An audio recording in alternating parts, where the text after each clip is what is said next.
Le Musée maritime de Charlevoix a récemment inauguré les 3 abris de protection de ces goélettes fluviales.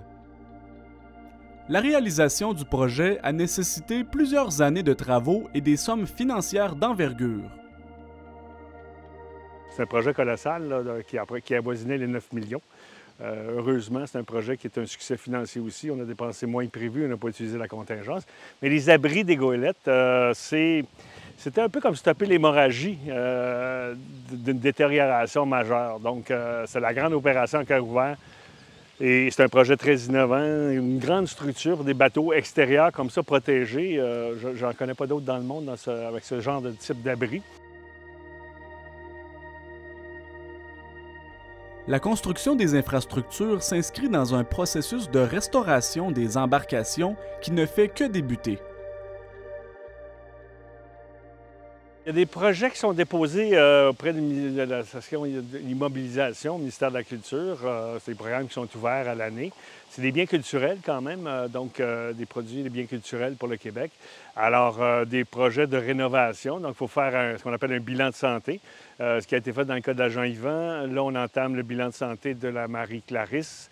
Et il faut s'attendre au cours des prochains 12 à d'ici 1 an à 5 ans, à ce que les bateaux soient entièrement rénovés là, pour s'assurer de la pérennité.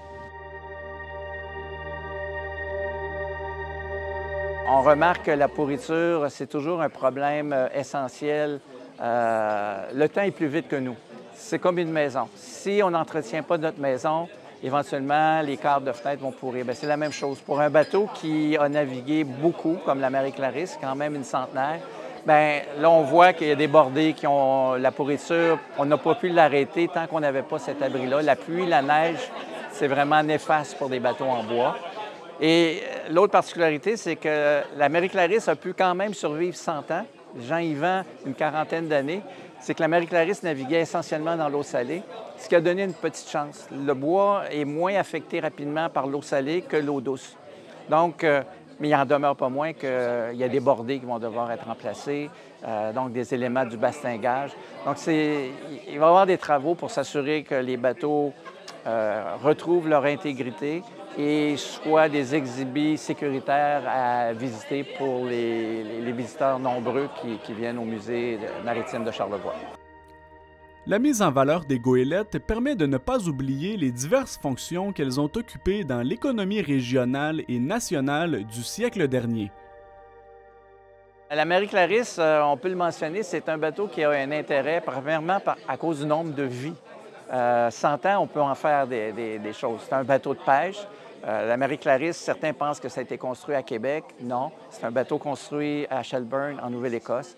Bateau construit pour la pêche en haute mer. Donc, sa première étape de vie jusque dans les années 73-74, ça a été basé sur la pêche, autant du côté Nouvelle-Écosse que Terre-Neuve.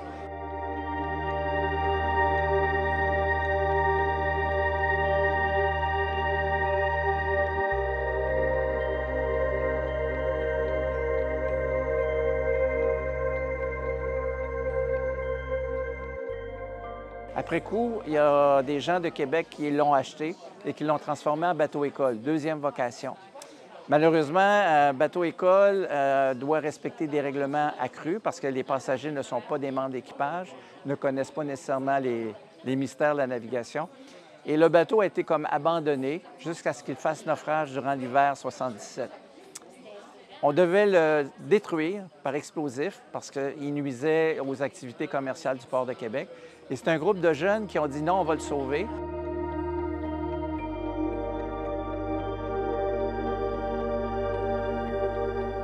Parmi eux, donc, un ancien gradué du Collège de la Garde-Côtière qui se disait ce bateau-là serait parfait pour devenir un bateau-école. Donc, il l'a renfloué avec les moyens du bord, réparé à l'île aux Coudes et le bateau a servi comme bateau-école. Il a servi pour beaucoup d'autres occasions, des croisières, des excursions pour la baleine. Mais quand le musée maritime de Charlevoix en a hérité à nouveau, on est revenu à ce rôle d'éducation, ce rôle qui faisait en sorte qu'on invitait des jeunes adolescents à venir apprendre c'était quoi le monde de la mer.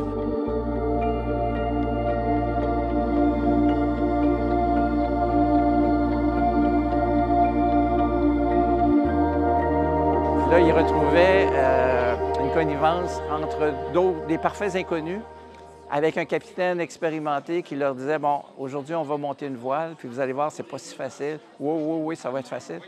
Puis ils ont appris. Puis on revoit des anciens qui ont participé à ces croisières d'initiation, qui sont revenus pas plus tard que l'an dernier, puis qui disaient, wow, la Marie-Clarisse est toujours là, puis j'ai changé complètement. Donc, c'est un rôle qui a été apprécié, je crois, par des gens. La préservation de ce patrimoine historique charlevoisien poursuivra la mission éducative du Musée maritime.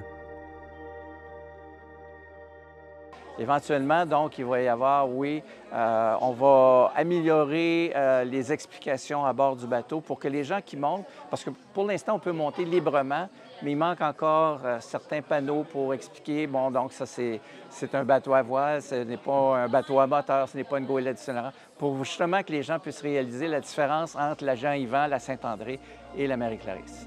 Après avoir passé 2 ans à la tête du Musée maritime de Charlevoix, Benoît Berthiaume quitte ses fonctions avec le sentiment du devoir accompli.